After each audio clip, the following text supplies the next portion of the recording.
What's up, everyone? Welcome back to the channel.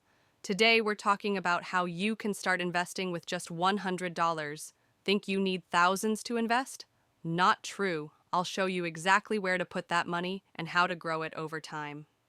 Let's get started. First off, why should you invest? Because your money loses value over time due to inflation. By investing, you're making your money work for you instead of sitting in a bank account. Even small investments can compound and grow into thousands over the years. And the best part? You don't need to be rich to start. So where do you put your first $100? Here are 3 smart options. 1. ETFs, exchange-traded funds. If you want a diverse portfolio without picking individual stocks, ETFs like VOO, S&P 500, or SCHD, dividends, are great options.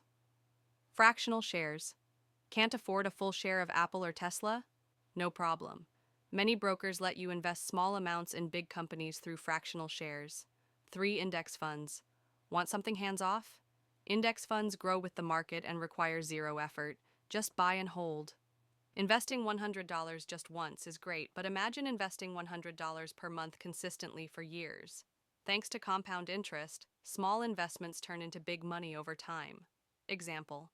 Investing $100 monthly in VOO for 30 years could grow to $500,000 plus with reinvested dividends. All right, that's all for today. If you found this helpful, smash the like button and subscribe for more investing content. Drop a comment. How would you invest your first $100? See you next time.